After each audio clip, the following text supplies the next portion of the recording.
Why not? It's been nothing. The Anthony Cumia Network. Have you been watching any of the content over there?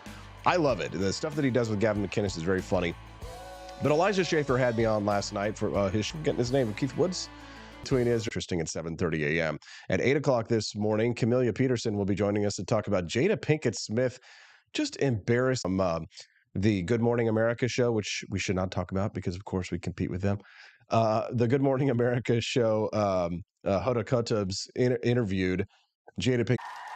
But first of all, let's hear from our incredible commander-in-chief, who is completely and totally lucid and see and have confirmed. I never thought I'd ever foot him. So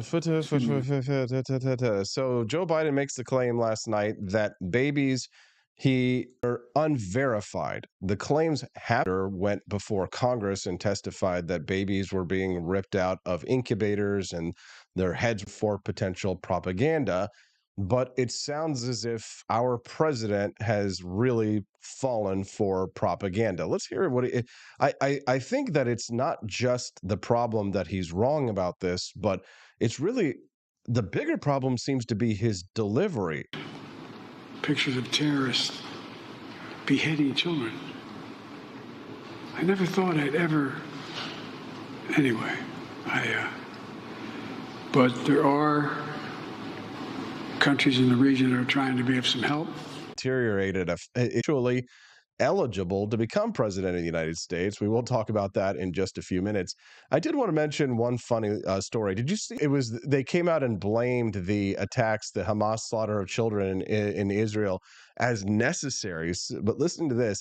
The New York University Law School LGBTQ plus law firm rescinded after she had stated that the slaughter initiated by Hamas in Israel. Rena Workman, 24, black woman, non-binary, says she's a black woman. Okay, she sent a newsletter saying that the murder of innocent Israeli children, women, and citizens this past week was Israel's full responsibility. Interesting. Now, on Tuesday, the law firm Winston and Strawn, which they regularly highlight their work representing the LGBTQ plus community, said that their offer of employment to Rena Workman was rescinded. Oh, wait, where's my Now, I think I was reading naming Israel for students. Apparently, they say have. So what it sounds like is a bunch of leftards went and signed on to this statement thinking that there wasn't going to be any repercussion or backlash, but they're learning a harsh lesson that when will they learn? When will they learn that their actions have consequences? For those of you who in the chat who know what I'm talking about, you're probably enjoying it. A nice little joke, nice little meme joke for you.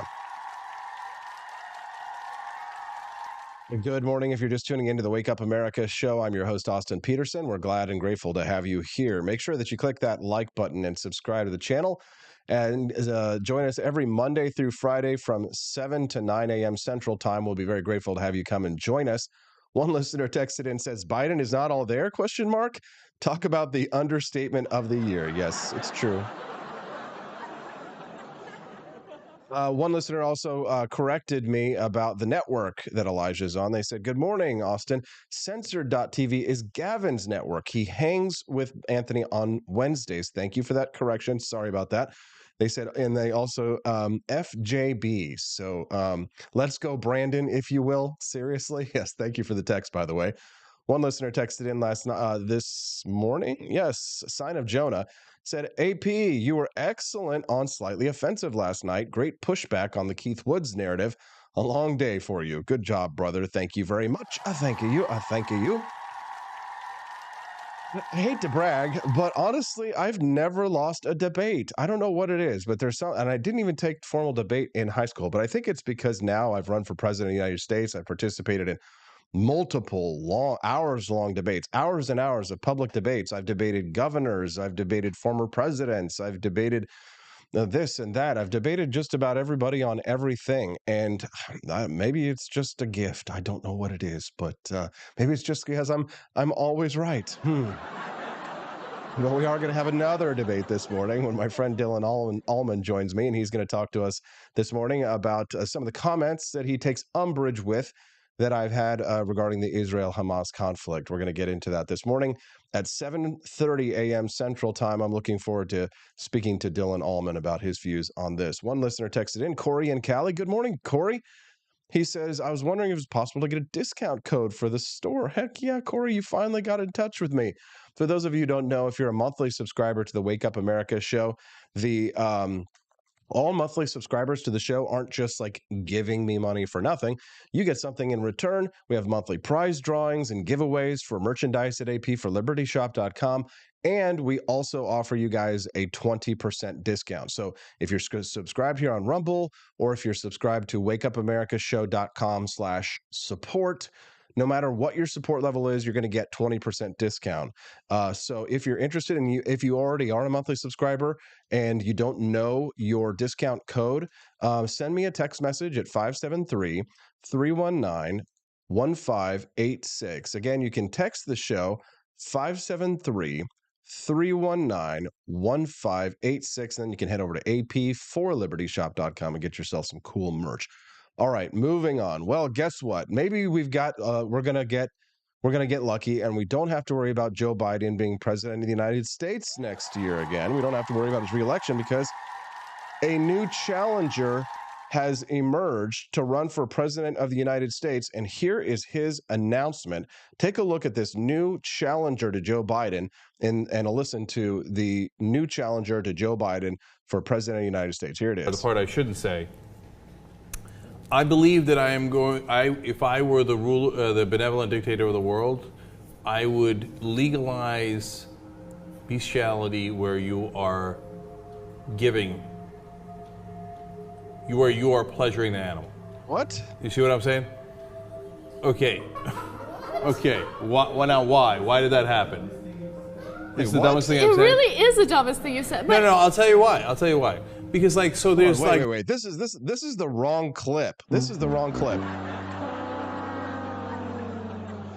This is the wrong clip. Oh wait, here's the right clip. Sorry about that. Here's his announcement for president. So the idea is to create enough pressure on Biden. And here's how you get the pressure. One of the ways you get the pressure is everybody thinks that I have almost no chance of winning, right? Well, let's keep it real. Everybody knows that, right? They're like, oh, your name is funny. You weren't born here. You're a progressive. You're an outsider, et cetera, right?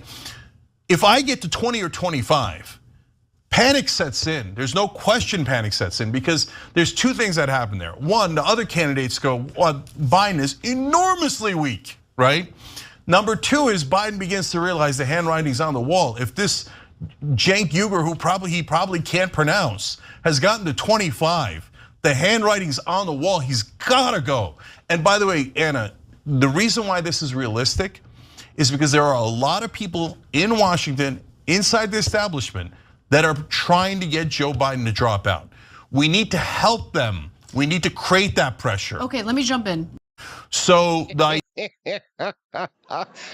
Uygur of the Young Turks announces he's going to be running for president of the United States. Now, what does this mean exactly? Well, what it means is that the Democrats are weaker than ever, and all I feel like the Republicans have to do is just not screw this up. I mean, listen, do you really think the American people are going to reelect this guy? I really thought that I would see and have confirmed pictures of terrorists beheading children. I never thought I'd ever.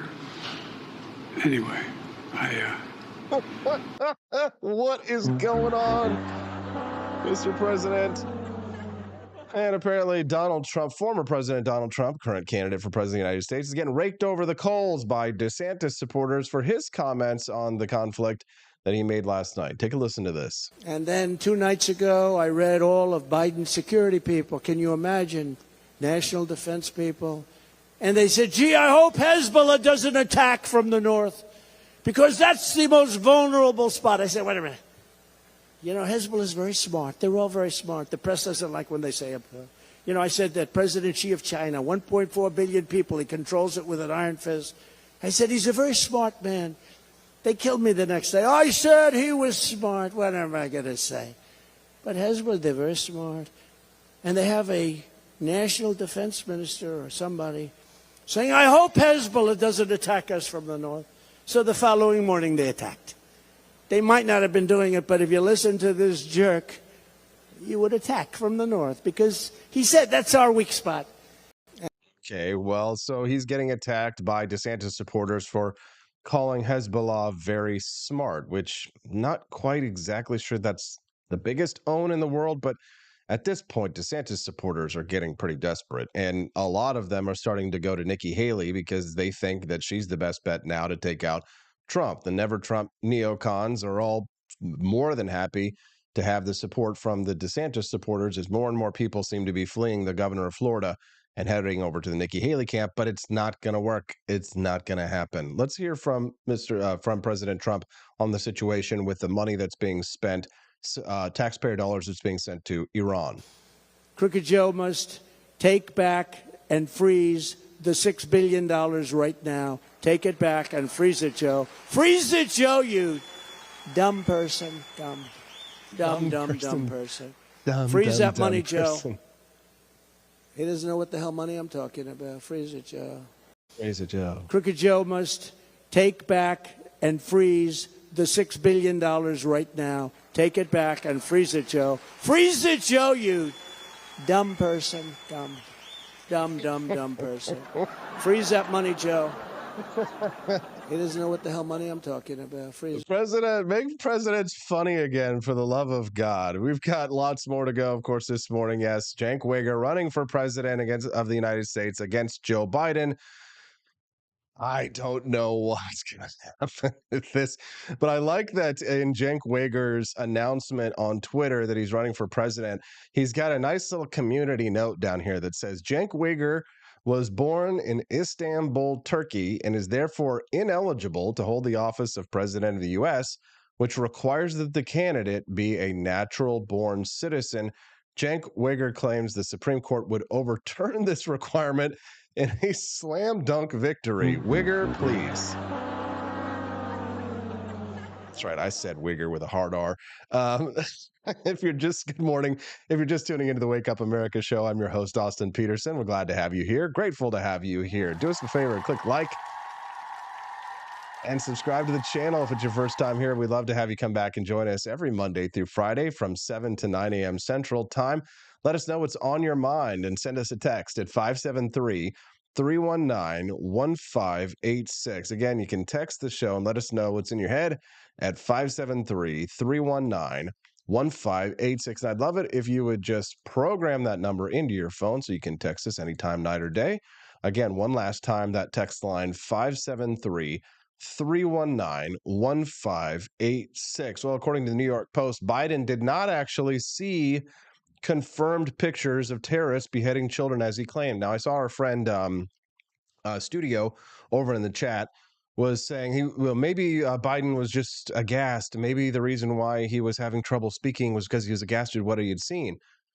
But he couldn't have been aghast at what he had seen because the White House said that he didn't see anything. But here's the problem. Maybe if he did see something, it's possible that he saw it in his head because he is going senile and he's demented. So he's seeing images in his head, but he did not actually see confirmed pictures of terrorists beheading children, as he claimed, according to the White House, because we are all talking about this report that 40 babies were butchered over the weekend. Now, here's how I feel about it. I believe that's probably true, okay? I'm willing to change my mind when the evidence comes out and confirms it either way. The journalist who reported this case, a woman by the name, was the first person to report this. It was a woman by the name of Nicole Zadek. And she was the correspondent who first revealed Hamas's beheading of Israeli children. Now, she's getting raked over the coals right now for proof or evidence of the claims of the things that she saw. But here's the reason why I tend to believe it. Now, again, I could be wrong, and this could be propaganda, but I will say that a journalist typically is not going to take that kind of a risk with their career. If they're official propaganda BS artists, then they know they're going to be fine because they're going to go to work for the intelligence agency.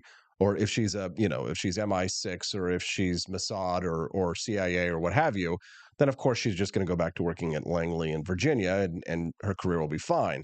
However, if she is a legit credentialed journalist, she knows that if she issues this kind of report and it's incorrect, her career will be destroyed. And it should be destroyed if it turns out that she's incorrect. But to have the president of the United States say that he confirmed and saw these pictures, these images or videos, if you will, because no one has seen them publicly yet, the fact that the president of the United States is saying this is a real problem, because more than just the possibility of war propaganda is the obvious obliviousness of the president of the United States. It is the weakness of the United States.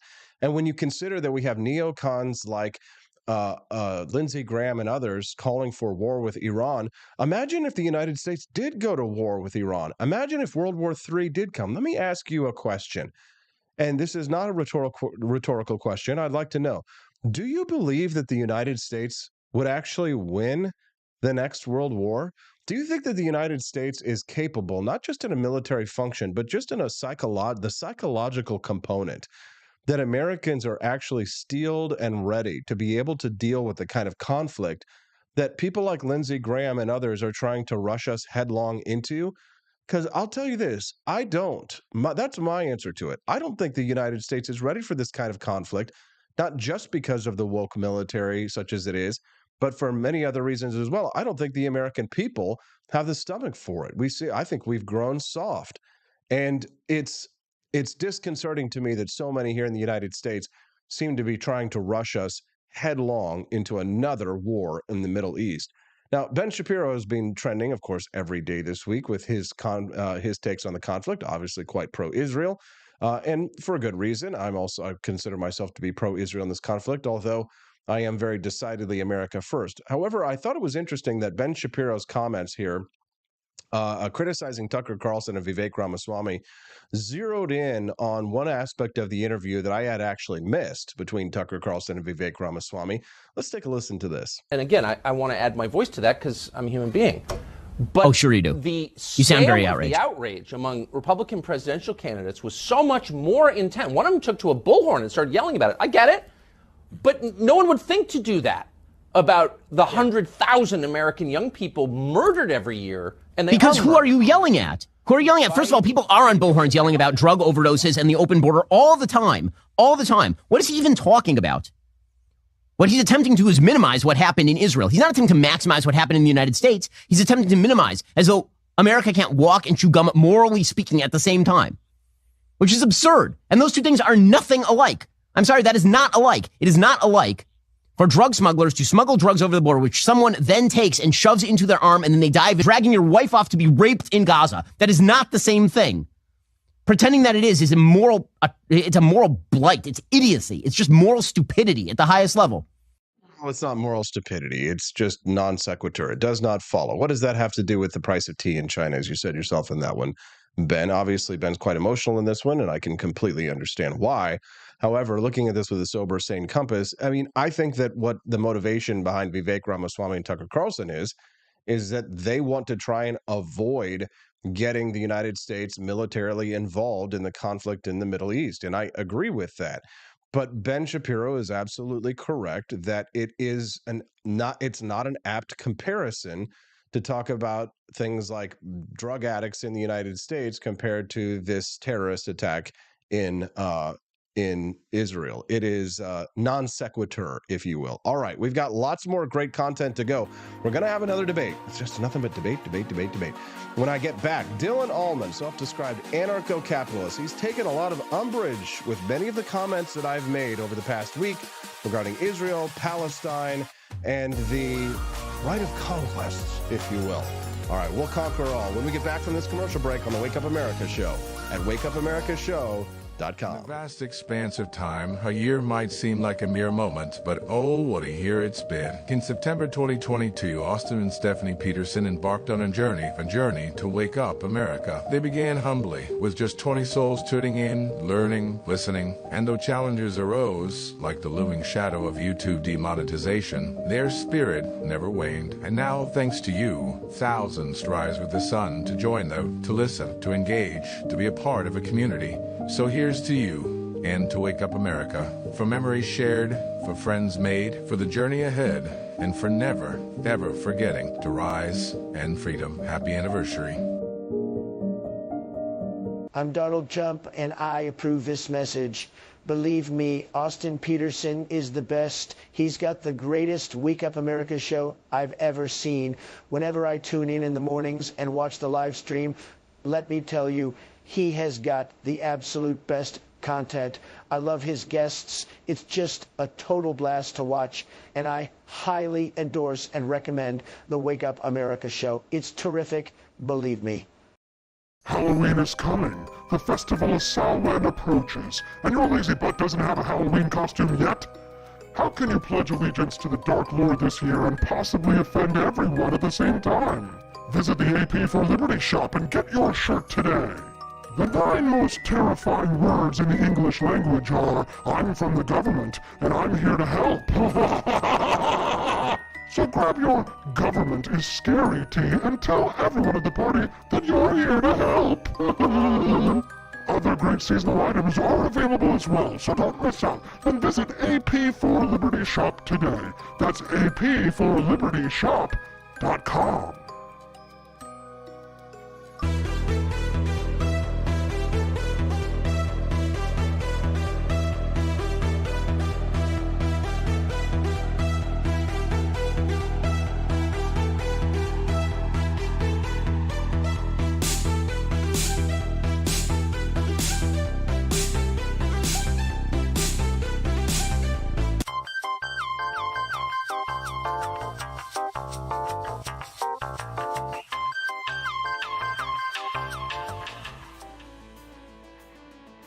Good morning, Rise and Freedom. I'm Austin Peterson. You're watching and listening to the Wake Up America show at wakeupamericashow.com. We're glad and grateful to have you here.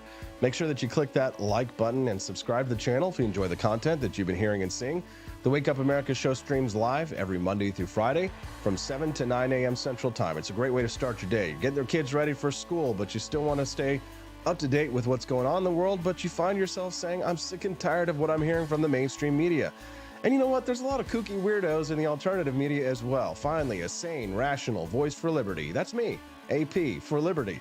So check me out on Facebook, Twitter, and Instagram at AP for Liberty. And of course, check out our awesome merch shop where you can get cool and funny libertarian gear at ap4libertyshop.com. That's AP the number 4, the Roman numeral. See, I got you thinking about the Roman Empire. AP the number 4, ap4libertyshop.com. All right, well, AP's had some pretty hot takes this week, none of which were hotter or inflamed the fires and passions of the anarcho-capitalist wing of the liberty movement than the tweet that I made the other day that said that right of conquest, losers pay. What does that even mean? And you could take that a couple different ways. But an old buddy of mine, Dylan Allman, who comes from the ANCAP, as we call them, wing of the liberty movement, took some umbrage with what I had to say, and he's here to tell me off. Joining us now is Dylan Allman. Wakey. Nice to see you, Dylan. How are you, sir? Doing pretty good. You seem like you're doing pretty good yourself, too. That's good. Good. Doing fine, Dylan. Why don't you just introduce yourself, Dylan, and then give us your broad overview, your hot take on the conflict that emerged when Hamas attacked Israel over the weekend. Yeah, so my name is Dylan. Nothing too special there. I just kind of like to make posts on Twitter and make a couple of blog posts here and there about things I care about. But whenever I saw a lot of that stuff going on over in Israel with Hamas starting to kill people seemingly indiscriminately, obviously that's a huge problem. Upset me and a lot of other people, most people, I hope, seeing a lot of those really awful things that were going on over there. Didn't like what I saw, that's for sure.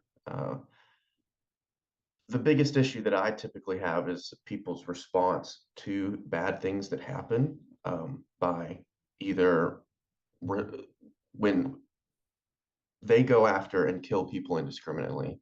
I don't necessarily think that it's acceptable to go after them and kill people indiscriminately around them. I typically feel like people have rights and rights to not be killed, to not have their rights infringed upon by other people. And just because innocent people may be in the proximity of people that are doing bad things I don't think they necessarily have their rights revoked, where bad things can happen to them as well. I understand that it can get kind of murky when it comes to war and responding to attacks. But it's just a really difficult pill for me to swallow, because a lot of times I feel like people who may be a big proponents of rights, of liberty, might be sacrificing that in moments where they feel like it may be more practical to do something else, to try to stamp out some sort of aggressor. Um, and sometimes it kind of sucks to see people kind of sacrifice on their principles, which you may not be doing. I mean, I know you've had takes in the past that are very similar to this one, especially with the nukes that were dropped on Japan.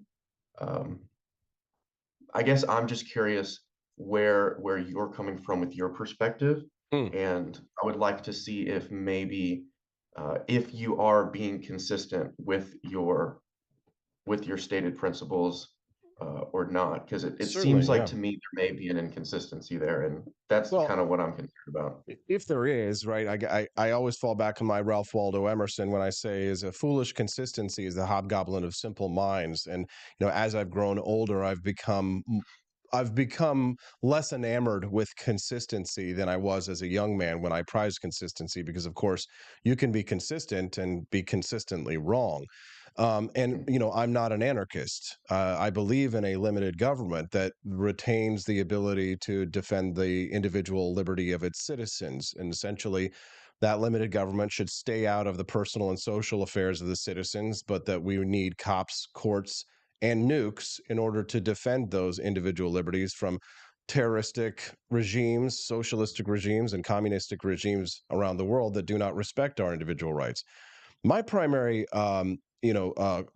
argument, or my primary beef with the anarchist philosophy or theory as it relates to the liberty movement, is that it appears as if their idea of national defense, when it isn't oftentimes actually praising dictatorial regimes and rooting for Putin, if you will, which I know that you're not one, but I'm sure you've seen plenty of people who consider themselves to be anarcho-capitalists coming out in favor of Russia and the conflict of Russia and Ukraine, but attacking the United States for their foreign interventions and giving Russia a pass for theirs. Which, of course, I actually do believe that many people in the liberty movement are very likely to be on the payroll of foreign intelligence agencies, and many of them are spreading conspiracy theories that are actually sent to them by their paymasters in Moscow and in Beijing. But that's a discussion for another time. That's my conspiracy theory.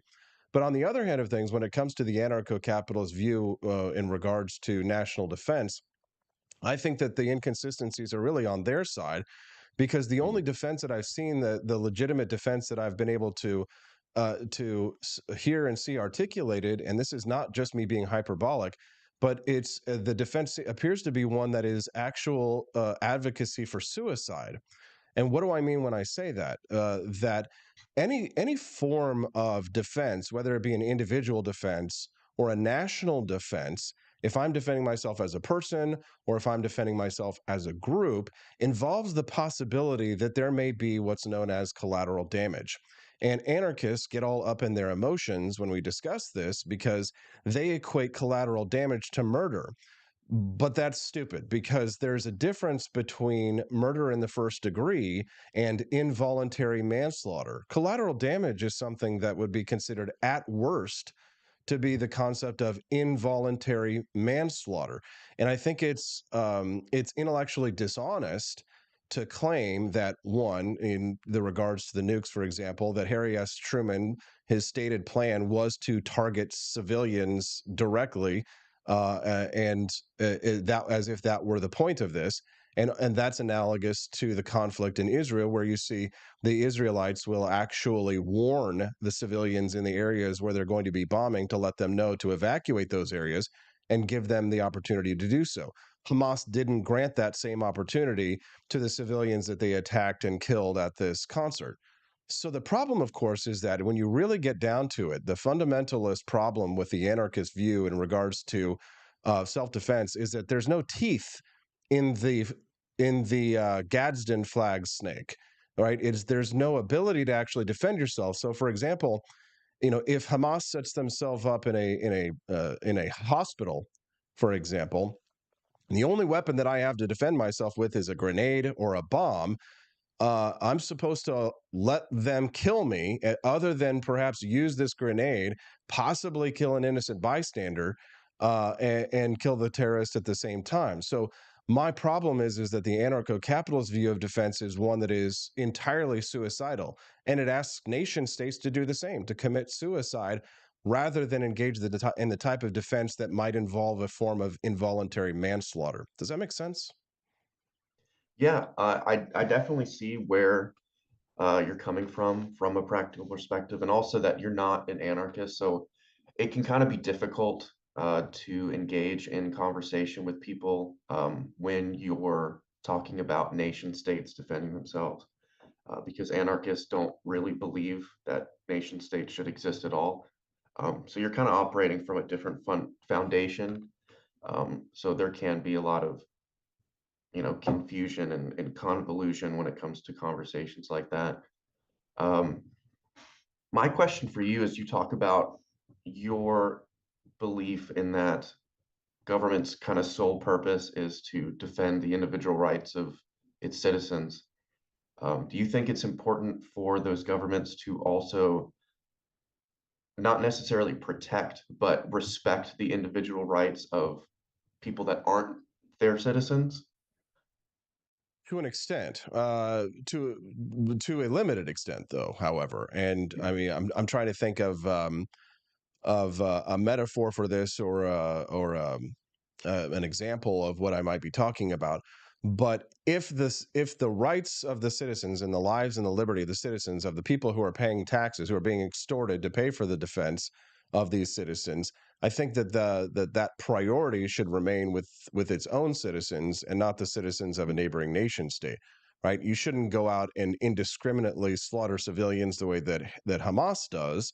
Right? And you shouldn't have the same kind of disregard for life that they have in China or in Russia, for example. But I think that the problem is that with what I've noticed with the anarchist view is that it's always America's fault, whereas America remains one of the last bastions of liberalism, with a very intense libertarian movement inside of it. And that libertarian movement exists largely at the luxury of a government that defends it. In other words, we libertarians exist as a luxury in many ways, in the same way that the Amish do, right? The Hmm. Amish, and they don't have to pay the taxes, but they do get to enjoy the largesse of the nuclear weapons, and they become the free riders on this. But the people who came before us, the Columbus or the Spanish who conquered the Aztecs, if you will, or the American settlers spreading out amongst the plains and coming into conflict with the Native Americans, they did not have the luxury of classical liberal or libertarian viewpoints. Theirs was an ideology, if anything, of survival itself. It doesn't mean that we shouldn't apply these principles that we believe in, right? And I see it as a natural evolution that's come about because of the cornucopia, or the horn of plenty of capitalism, which has allowed us to have these views. But the Hmm. reality is, and I know you took umbrage with my statement about the right of conquest the other day, and we should get into that in a sideways discussion here. But the Sure. reality is that our ideals exist somewhat in a form of luxury, because many other nations, they can't afford it. Yeah, I definitely agree from a practical perspective that there are a lot of things that come at a luxury when it comes to living in such a modernized world. I mean, principles, but also not having to worry about if you're going to eat dinner, later that night, or being able to use Chat GPT when there are people being bombed or just starving in different countries. I totally understand that for sure. Um, my question for you then is, you talk about how you mentioned the right of conquest. These principles that you're talking about, that you uh, or that you say that we believe in kind of like a broader perspective. Uh, what exactly is that? I kind of just want to like get at the root of this, and Well, the try root of to it, see where that divergence is, because I think sure. First of all, we have this disagreement later on, but I want to see where it diverges here. well, I think that if you're really to get to the heart of this, and we're really getting into big brain stuff there, which is what our audience really loves. If you like big brain time, make sure you click like and subscribe to the channel. But I'll say that I look at this in the philosophical lens of like a deontological approach versus the pragmatic consequentialist approach, for example. So I think yesterday I tweeted this about the difference between like morality and constitutionality. Now I know you're someone who would never confuse something being legal with it being moral. A lot of people do, which is why I try and point out how often, it's important to understand that not everything that is legal is moral. So for example, something can be constitutional but immoral. The income tax is a perfect example of that. The income tax is constitutional, but it is immoral. The Second Amendment is constitutional and moral.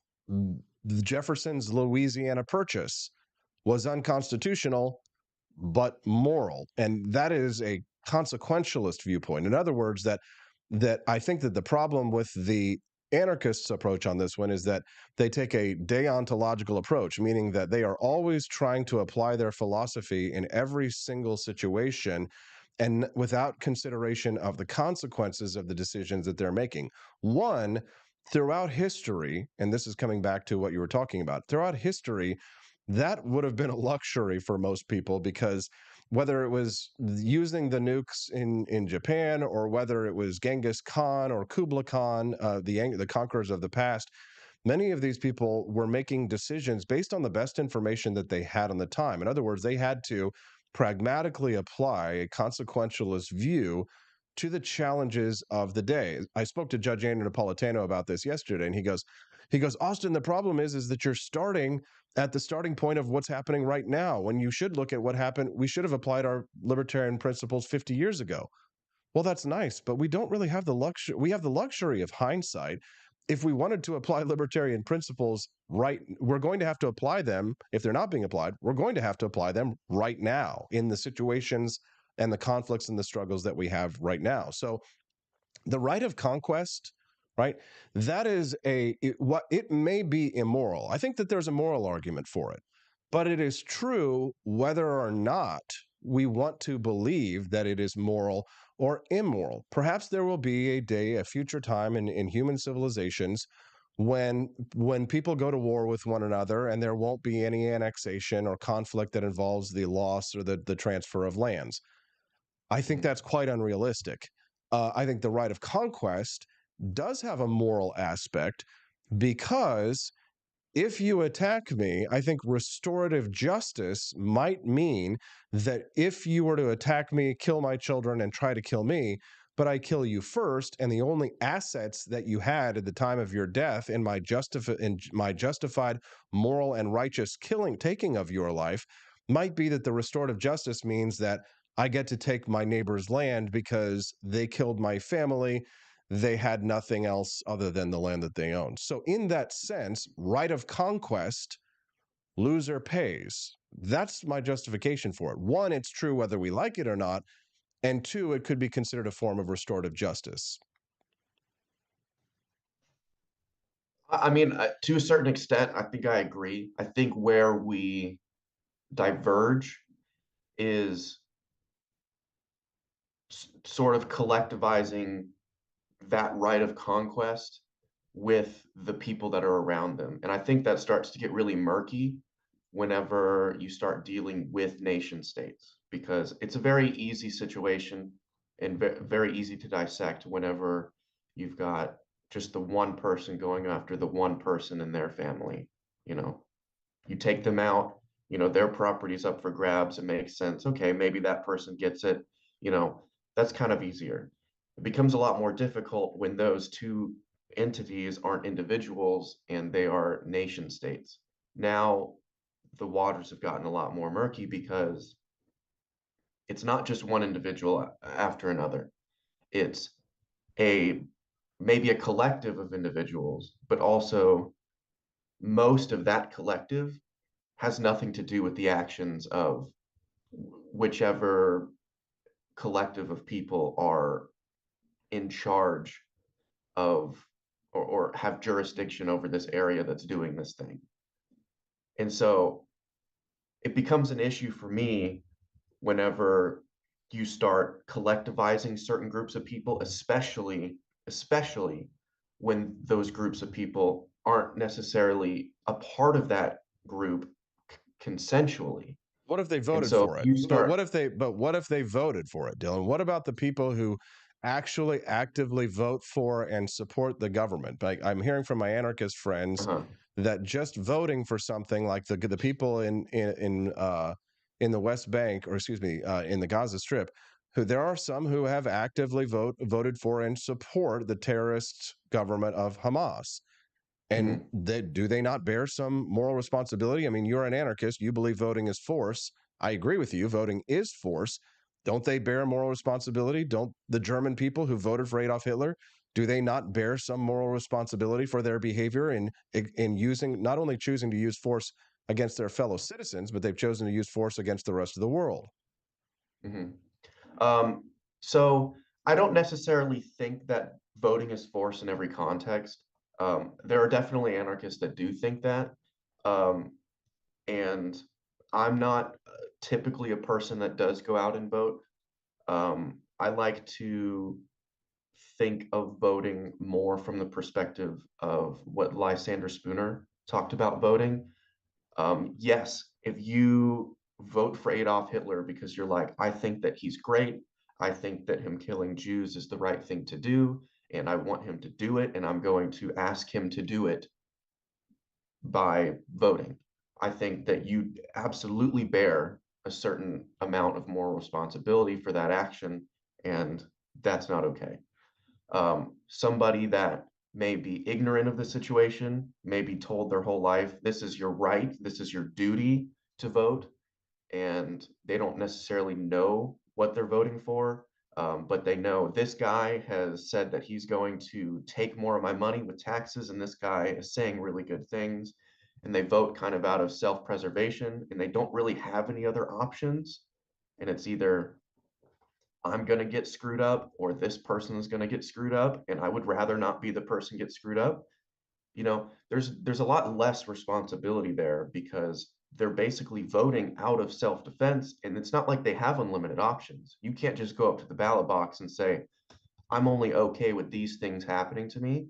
I'm only okay with being represented about this portion of my life. There's a certain degree of separation when it comes to the leaders But there of a is another country. choice. There is another choice, and that is to vote with your feet. What did Albert Einstein do? Aren't the smart Mhm. Mexicans aren't the smart Mexicans the ones who are fleeing from the cartel violence and running across the border into the United States? Aren't they the smart ones, rather than trying to mess around with voting for a corrupt government and perhaps their votes won't even matter anyway, rather than trying to change the cartels from within? They're voting with their feet, and they're taking great risk to their life and their liberty, crossing deserts, dealing with coyotes, having to, risk the chance of possible sex trafficking, being sold into slavery, and things like that. But aren't they the intelligent ones? Aren't they the wise ones? The ones who have the wherewithal to get out? I mean, if you're still sticking around, I mean, last night I was debating with a Groyper, he's taking the side of the Palestinians in this conflict, of course, because he doesn't like Jews. But his argument was that Gaza was an open air concentration camp. And it's news to me that concentration camps have the ability to escape from, because while some people did escape from concentration camps in World War II, that was the exception rather than the rule. It's a misnomer, right? Because the people who are staying there in the Gaza Strip aren't they many of them aren't staying there because they don't have any other choice. They're staying there because they want to. They're doing it as a big fu, as a middle finger to the people that they hate. And it's more than just a religious conflict, although I think that is a big part of it. And as a secularist, I sort of look upon that with disdain. And I wish that, dispensationalists and those who wish for the end times would back off and cool off, and that we weren't so sort of tied down to these Abrahamic religions, which I think hold us back in a large sense. But if you look at it at a more meta level, even higher than the religious aspect of the conflict in the Middle East, you could look at it from a meta perspective of a clash of civilizations. And when you divorce yourself from the concept of good and evil, when you walk back, when you take a look at things from an even bigger picture, right? Let's say that that we're not Christians or Jews or Muslims or white people or Arabs, and divorce ourselves from all these concepts, and they've killed this many babies and they've killed that many babies, right? So let's just put that aside for a moment. And when you look at things from beyond the concept of good and evil, you see human beings as what we are, animals. And I say that not pejoratively, but descriptively. And when you have two types of animals that are in conflict with one another, they're going to do what they believe is in their own best interests, and they're going to take whatever actions are deemed necessary to ensure the survival of their own species or their own culture or race or what have you, and things like that. And so these things make a lot more sense. You can't blame them to a certain extent. To an extent, you can't blame some of the Palestinians for their angst and their anger and their rage at the Jews. They shouldn't go, coming back into this moral framework of good and evil. They shouldn't go and murder children and commit acts of terrorism in such a way. And I think Israel has the moral high ground in this, because when they kill children, it's on accident, and they're purposely trying to avoid doing so. That's why I support them morally in this conflict. But again, back to the meta-analysis of things, you cannot ask people to commit suicide. You cannot tell people that they cannot use the tools that are necessary to ensure their own survival, because one, they're going to, you'll never have their support, and two, they're probably going to turn on you. And as we've seen, the American people largely have turned on libertarians.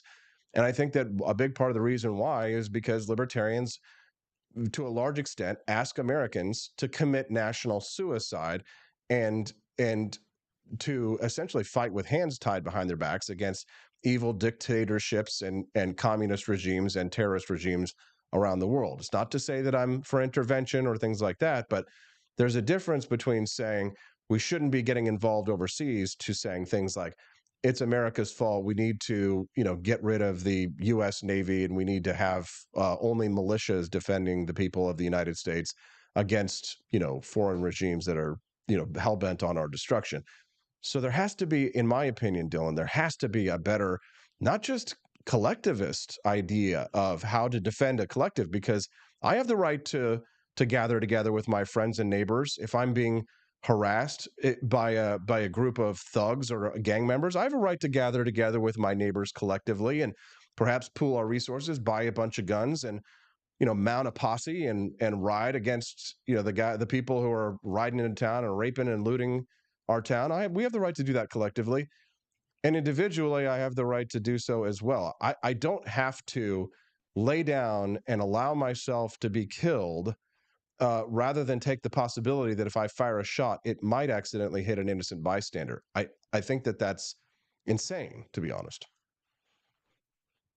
Yeah, a lot to unpack there. I think just to address the first thing that you said, yeah, you definitely have the right to defend yourself accordingly. You definitely have the right to collectively come together and pool your resources and defend yourselves accordingly. Where it becomes an issue for me is collectively pooling your resources, coming together to defend yourselves accordingly, and believe in that accordingly portion, also involving conscripting other people to either fight with you or to pool their resources without their consent. And there's kind of a deeper conversation there. But when you talk about things being America's fault and all of that, I think that there's no situation in which someone is completely absolved of fault. I mean, I'm sure there is, but especially when you're working with nation states, the, neither side is going to be completely absolved of fault. What you can do is just take a nuanced stance, be like, okay, hey, America may have provoked this, but 9/11 isn't Americans' fault. That's ridiculous. I think that they still did what they did, and it's a problem. Um, I think there is a nuanced way to go at that. But to address your comment earlier with the voting situation, there may have been people within that area that have voted for the bad things to happen. Just like in America, if for some reason Joe Biden went out and started getting the military to do all these terrorist acts, and everyone was like, oh my gosh, America's the worst, America's the worst. And they came at me or you and said, hey, this is your fault because you voted for Joe Biden. I'd be like, well, I didn't vote for Joe Biden. I know Austin didn't vote for Joe Biden. In fact, less than half the country voted for Joe Biden. A third. What is it? Like a third of the country did. So I don't think that is. But the problem is, again, you're labeling. They don't, our enemies don't care, right? The people who are being harmed by Joe Biden's policies and are going to declare war against the United States, they don't care, because on the meta perspective here, Dylan, the problem is that you're trying this deontological approach to things, and I'm suggesting that you might want to consider a consequentialist approach. We have to consider the consequences of Joe Biden being president of the United States. The good Germans, you mentioned, but the good Germans before World War II, they left. The smart ones, the good ones, Ludwig von Mises, fled Austria, right? The smart ones and the good ones, they left. They knew when their government had committed such a great evil and was such a hostile force to the rest of the world that it was time to evacuate. And the ones who stayed, to a degree, were complicit, which is why I thought it was right that they took them and paraded many of those civilians out to the concentration camps after, so they could see what they had, by their silence and by their acquiescence, maybe not even their vote, but by allowing that evil to occur in their midst, they bore some moral responsibility for that as well. Unfortunately, Dylan, I'm running out of time, and I got another guest coming up here in a few minutes, but I do want to give you the last word. If there's anything else you'd like to share or perhaps plug to our audience, you can make your final statement now. Sure. I make tweets. You can find me on Twitter, Dylan M. Allman on Twitter. I also post to my blog, Interlinked. It's a fun time. You may or may not like the things that I say, but I just kind of say them anyways because it's kind of fun. It is what it is. Thanks for having me on. I'm down to come and talk about whatever at any time, so just let me know. It's a great discussion. Dylan M. Allman on Twitter.com, or I guess X.com these days. Hey, thanks for having an open mind and for inviting yourself on my show, Dylan. Invite yourself on anytime. Sounds good, man. Thanks. Glad to have you here. Clearly what happened. As far as what? You and I decided we were going to take our space, and what happened? Yeah, and then I got into an entanglement with August. That's what I said. An entanglement? Yes. Yes. A relationship? Yes, it was a relationship, absolutely. I was in a lot of pain, and I was very broken. Now, in the process of that relationship, I definitely realized that you can't find happiness outside of yourself. Mm-hmm. We coming to the red table. So I'm in the Jada position right now. So, okay. You during that time launched into an interaction with August. What do you feel like you were looking for? I just wanted to feel good. Mm-hmm. There are so many surprising things in the book, but the thing that surprised me the most, that I actually had to reread it because I said, is this true? Right. Was that in 2016, you and Will decided that you were going to live completely separate lives. Yes. It was not a divorce on paper, right, but it was a divorce. So from the year 2016, which is 7 years ago now, yes, y'all have been apart. Yeah. What the hell is she talking about? That's Jada Pinkett Smith talking about her not ex-husband, but split from husband, Will Smith, who apparently slapped Chris Rock in the Oscars last year for what? Nothing? Anyway, someone shared yesterday a video of Jada Pinkett Smith. Now she has the freedom to be with Tupac. Here she is with Tupac's ghost.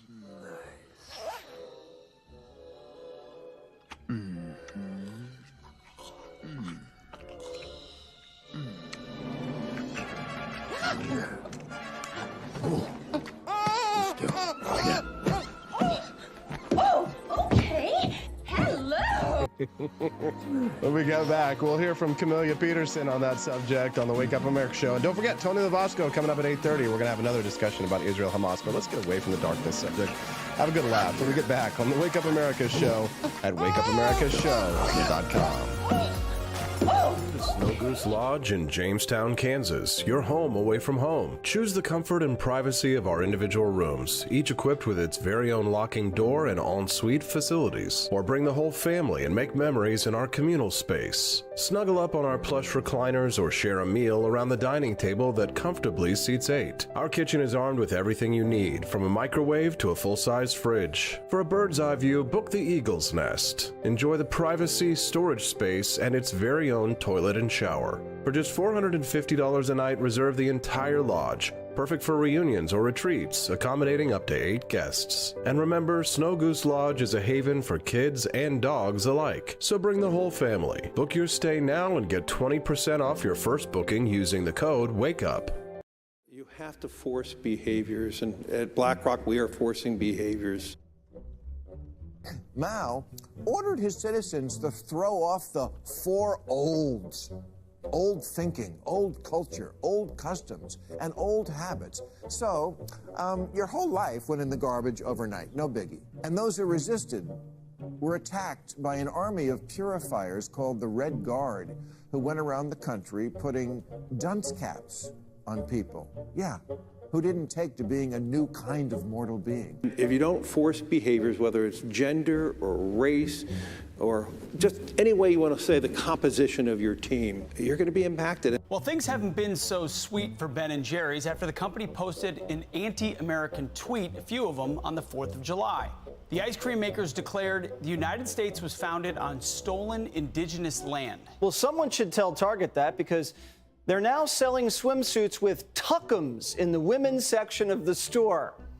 And they even have a line just for kids. Yeah, we're going to reach out to Ben & Jerry's and ask them how they can live with themselves as they operate a multi-billion-dollar company on stolen land while declaring other people give up their so-called stolen land. This is the child section. This is literally the kids section. I'm next to a literal onesie that says whatever the hell that means. We have "Glad you came out" and "I'm so happy that you're queer" in the kids section. Are you kidding me? I'm sorry, but pride and toddler don't belong in the same sentence. Good news! Starbucks will offer its workers reimbursement of travel expenses related to accessing abortion and gender-affirming procedures. Kyle Rittenhouse was seen wearing a Black Rifle Coffee Company shirt, and they wanted to distance themselves from that individual.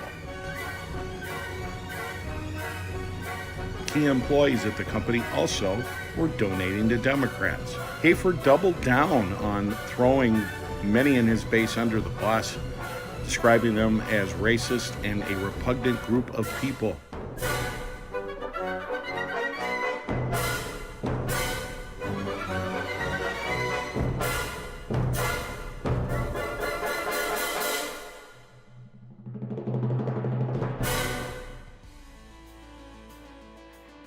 Good morning, Rise and Freedom. I'm Austin Peterson. You're watching and listening to the Wake Up America show at wakeupAmericashow.com. We're glad to have you here. Thanks so much for tuning in. Don't forget to click that like button and subscribe to the channel if you're enjoying the content that you're hearing and seeing this morning. Glad to have you here. We'd love to have you come back and join us every Monday through Friday from 7 a.m. to 9 a.m. Central Time. You can watch this show and hear about all the latest in economic freedom and personal liberty. It's a great way to talk, to meet friends, and to just have a good time in the morning. Sometimes the subjects are dark, sometimes they're a little bit more fun. So if you like a little bit of freedom and fun in the mornings, we'd love to have you come back and join us. I do have to give a big thank you to Sign of Jonah, who dropped $10 in the tip jar this morning. Didn't want you to think I didn't see. Thank you very much, Sign of Jonah, and thank you for supporting this channel. If you'd like to become a monthly subscriber, you can get 20% off at apforlibertyshop.com. By becoming a monthly subscriber, you get entered into monthly prize drawings for awesome gifts from the merchandise shop. And a few months ago, one of our listeners who's a monthly subscriber won an actual AK-47, pretty awesome. No, not the keychains that we sell at the shop, an actual AK-47. Of course, it was chambered in 9mm, but I actually think those are kind of fun. To be honest, I wanted it for myself, but I decided to give it away to you fine people. So become a monthly subscriber here at rumble.com. Get a 20% discount, and perhaps, who knows, one day you might win your own firearm for us. We appreciate you very much. All right, well, Jada Pinkett Smith, so damn annoying. Jada Pinkett Smith and Will Smith apparently separated in 2016, according to this latest interview. I don't know. Let's get the celebrity gossip queen joining us live right now. Camelia Peterson, who joins us every Tuesday and Thursday here on the Wake Up America show. What's up, CJ? I'm in Louisiana. Good morning from Louisiana. Oh, yeah. Well, what do you, real quick, give us the update. What's going on in Louisiana? So Jamie Marie Pope, who, by the way, I met in the live stream chat of your show, started off as the radio show at that time. And we are now best of friends. And she is running for office for House Rep in Louisiana. So they have the jungle primary here. And so the first round is this Saturday. So I have not gotten to come down and knock doors for her yet. And so I am here to knock doors for the last couple of days, and hopes and thoughts and prayers and whatever you have to offer, like that she makes it through. I think the way it's always very confusing for me. So the next round is like November some, but I think that either if one person gets 50%, then it's just that person that goes through. There's no Democrat in the race, so it's like easy going from there. So, but you know, the top two otherwise will get it. But she has a 5-way race, so it's almost impossible to predict. So it's, you know, there's some anxiety going on. Yeah, no kidding. And there's a lot of anxiety going on in Hollywood these days. I don't usually like to talk about celebrity news unless it has some kind of tangential consequence to the types of relationships that the rest of us are all struggling with. I think in this situation, it probably is. There are some analogs, if you will, of the Will Smith and Jada Pinkett Smith, as it seems to be that their marriage is degrading in front of our eyes. Can you just give us kind of the brief Reader's Digest version of what's going on here and why we're talking about them? Well, we all saw the drama, you know, for what was it, 2022 at the Oscars, and, you know, Will Smith slaps Chris Rock and gets banned for 10 years and, you know, all of that. And apparently, though, she, you know, Jada Pinkett Smith has this new book out. And so I really do think that these are ways that they have to try to stay relevant in some ways. I mean, like, I was just thinking about that. Isn't that terrible to have to try to put your private life on public display to maintain your relevance and to keep feeding your audience? Like, I think that would be terrible to live like that. But anyway, she is and has fully embraced it. And so, according to her, they've been separated since 2016, just not officially.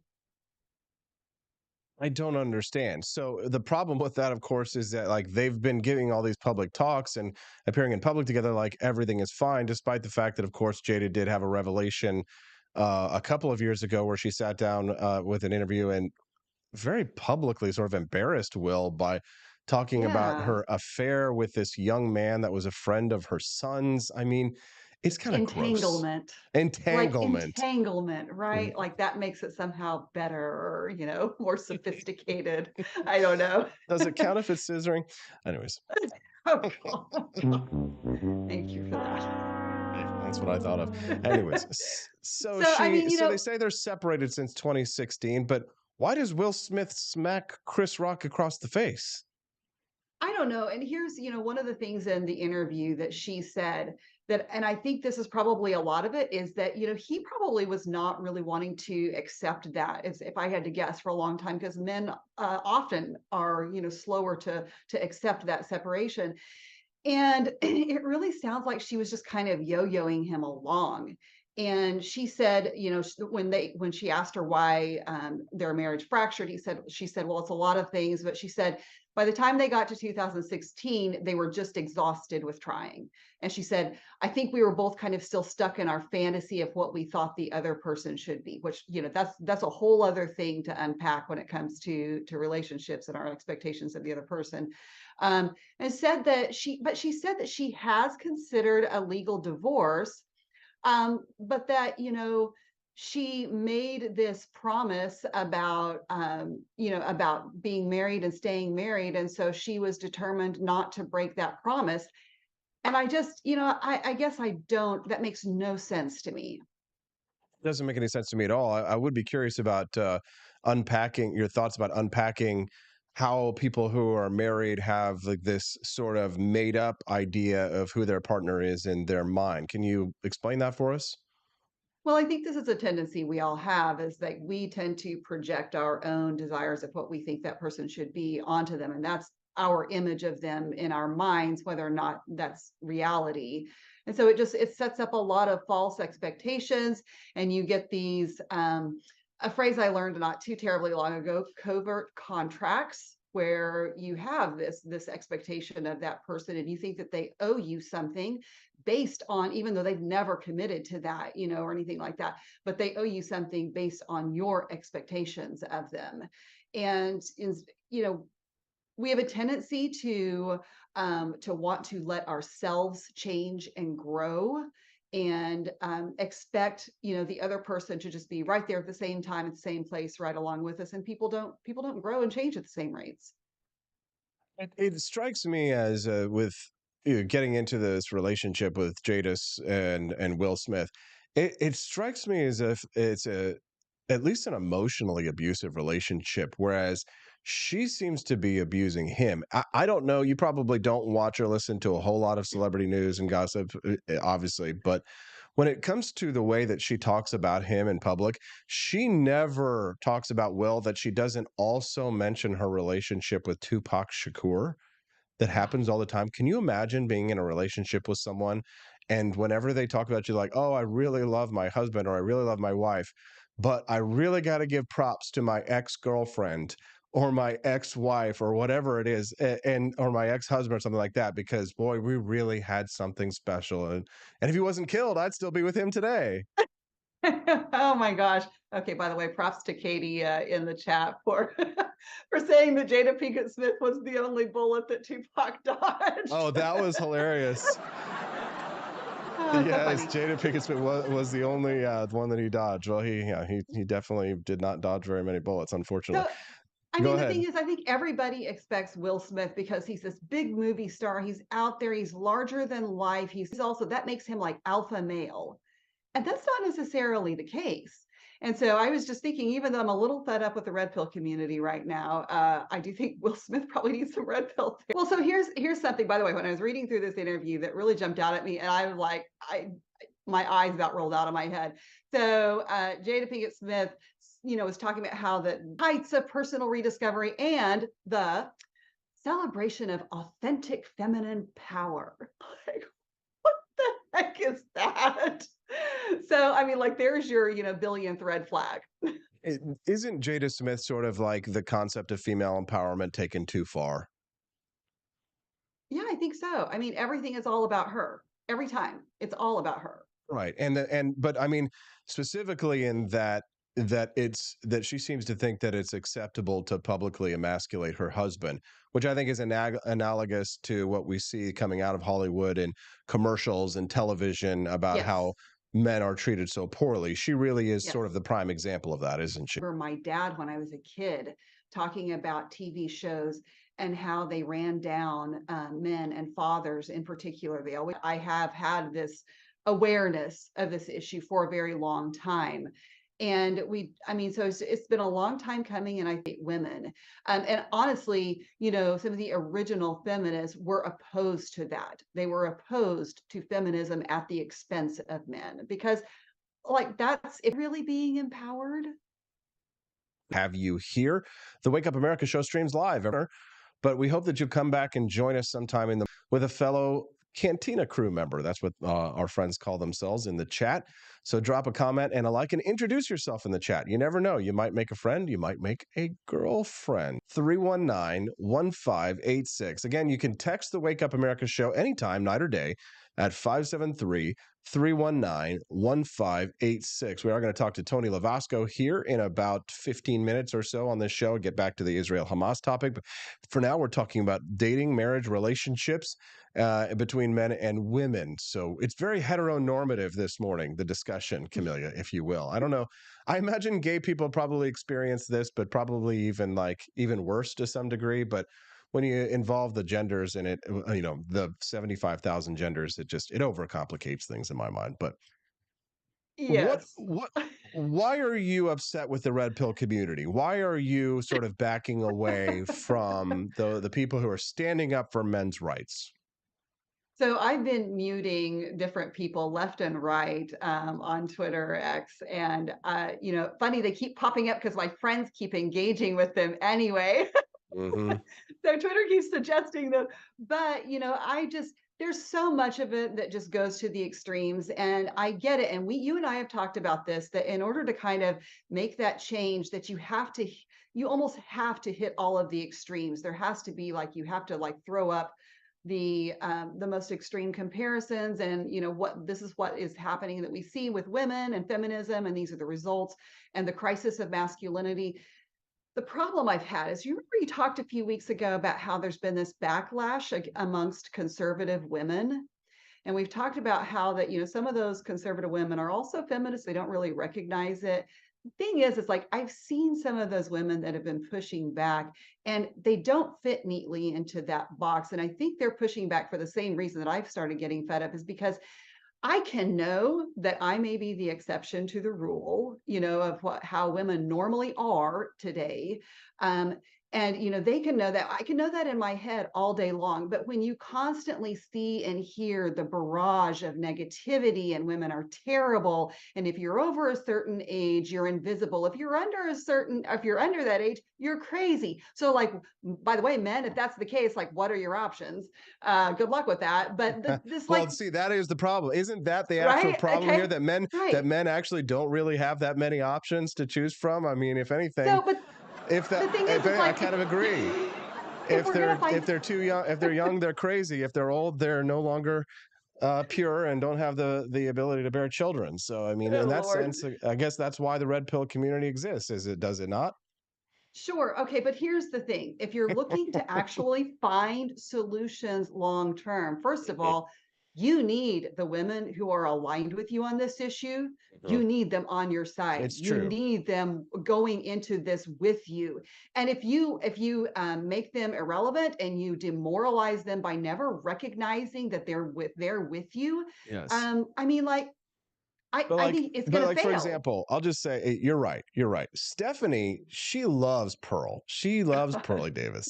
She thinks she's very funny, and she agrees with a lot of the things that she has to say. Maybe not, that women shouldn't vote or different things like that. But she kind of gets the joke, right? There's some trolling going along here to a certain extent. Oh, there's a lot of trolling. Right.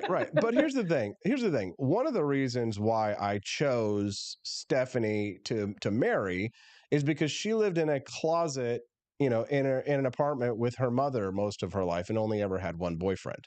In other words, she had not had 75 boyfriends before me. She had maintained her innocence, right? There's not a mean bone in Stephanie's body, right? No, there's not. There's nothing mean about Stephanie, okay? No. That is the exception rather than the rule. Yeah. Most ladies, I almost said bitches, most bitches be mean. They're like Jada Pinkett Smith, present company excluded, of course. This is why we're friends, Camellia, because obviously you are an exceptional woman. You are the exception rather than the rule. And I think that in many ways that helps you, but it also hurts you, because you tend to look around at your fellow women and think, oh, they must be thinking and acting the same way I am.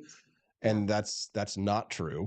Right. And Stephanie is a very exceptional woman, not a mean bone in her body.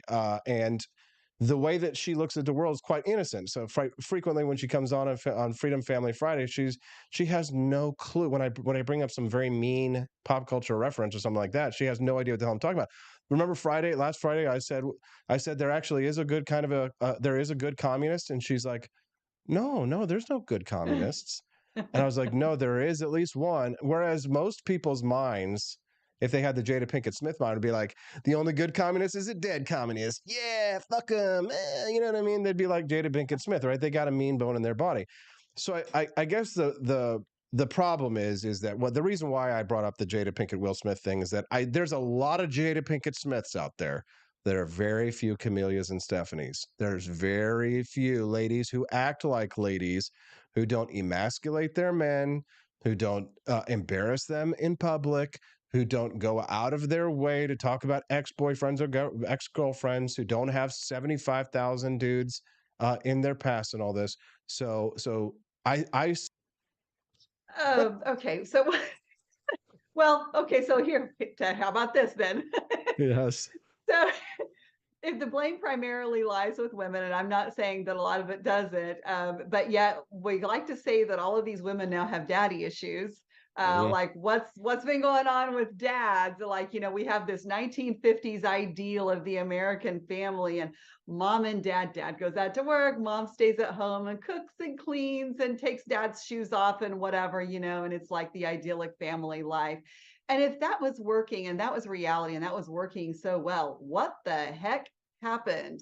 Because, train up a child in the way they should go. And when they're old, they won't depart one from it. Right. It like raises a whole lot of questions. So, I think the reality is then there's, a lot of debate about whether or not divorce is a good thing or not. And I do think it's undeniable that stable families are just incalculably better for children than not. I mean, there's just no debate about that.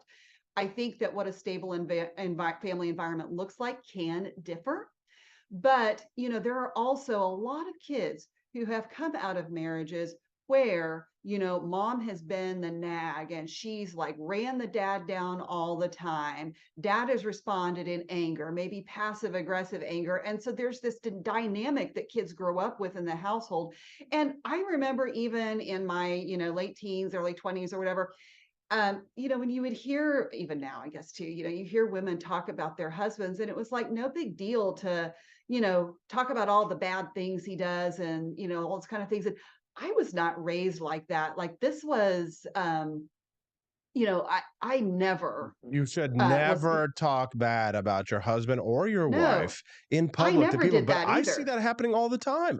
Yes. I mean, it's not just Jada Pinkett Smith. I see women posting crying TikToks about their boyfriends and their husbands and all this kind of stuff. And it's like, girl, if he will never marry you when you do that kind of stuff. It's like, I remember like, I remember there were girls that I would be attracted to back, in the day.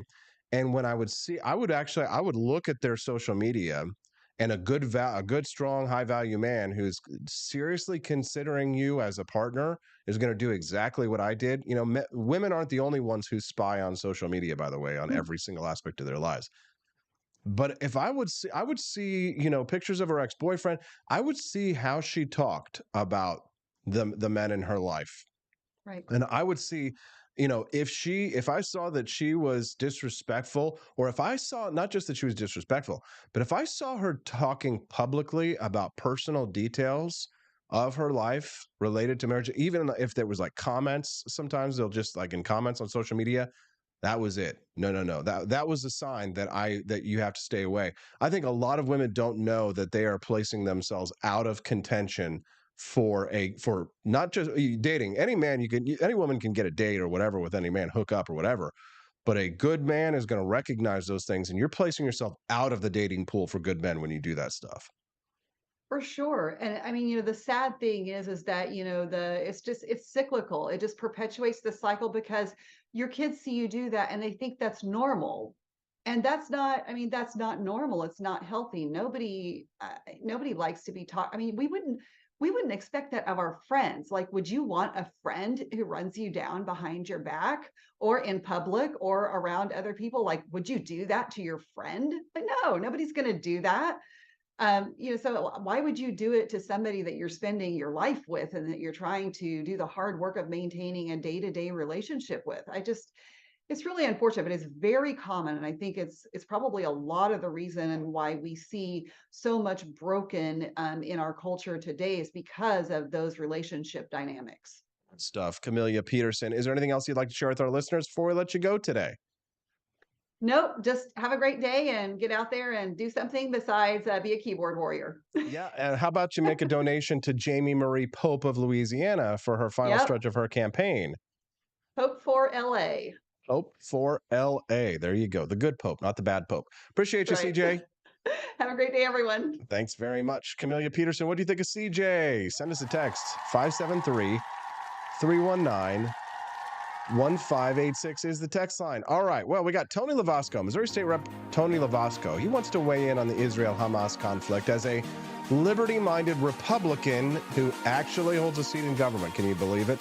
Here in the state of Missouri, we'll hear from him on the phone when we get back on the Wake Up America Show at wakeupAmericaShow.com.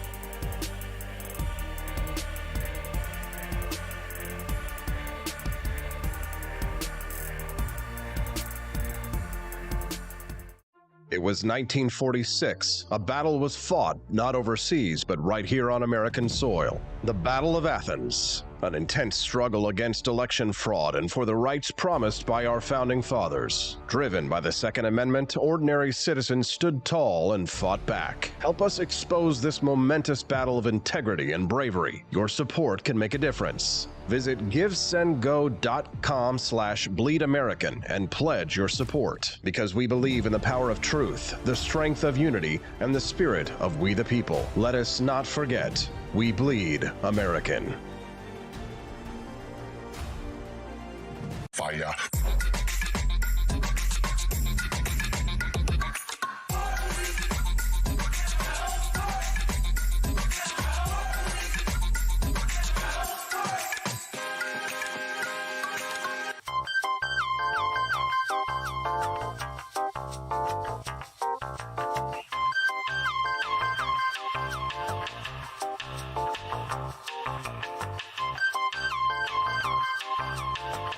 Hello, this is Barack Obama, and let me tell you why Austin Petersen stinks, and you should never pay attention to anything that he has to say. First of all, he's a libertarian, and we all know libertarians are idiots. They don't realize how important government is to everything that we do. I recently became aware that Austin has opened up a libertarian shop at apeforlibertyshop.com. Now, I'm asking you as a personal favor to me that you never ever visit apeforlibertyshop.com.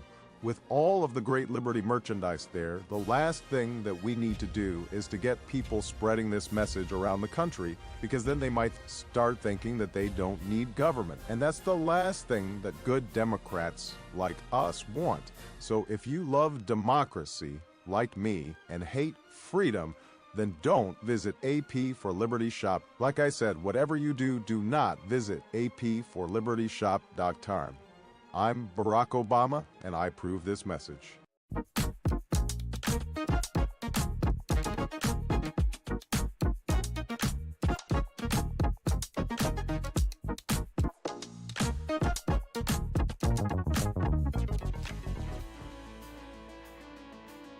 Good morning, Rise and Freedom. I'm Austin Petersen, and you're watching and listening to the Wake Up America show at wakeupAmericaShow.com. Thank you to Rumble.com for putting us on the front page today. We appreciate that. Boy, the show has just been growing like crazy, and a big reason for that is because of the features that we've gotten from Rumble. They are the free speech platform for shows like these. Why don't you show your gratitude to Rumble.com and click like and subscribe to the channel? Every time that you like and subscribe a show like the Wake Up America show or another show that's on Rumble.com, you're not only supporting us, you're supporting free speech platforms like Rumble.com. Also, it's a good time, possibly, maybe make a little investment in the stock. That's not financial advice, that's activist advice. It's a good idea for us to pool our resources together and support companies that support what we believe in, and that's economic freedom and personal liberty. All right, well, back to the dark topics. I know we've got to get away from the celebrity gossip. I know you guys really love talking about Will Smith and Jada Smith, but Camelia always does such a great job of handling those topics, doesn't she? Let's give it up for her.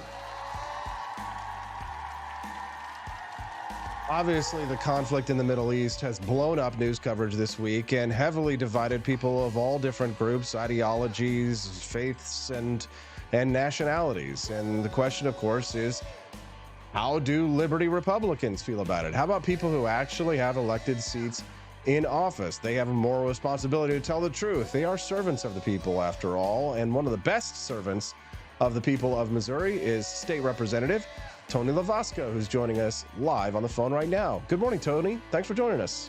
Good morning, Austin. Glad to have you here, Tony. It's been a while. We're glad to have you back here.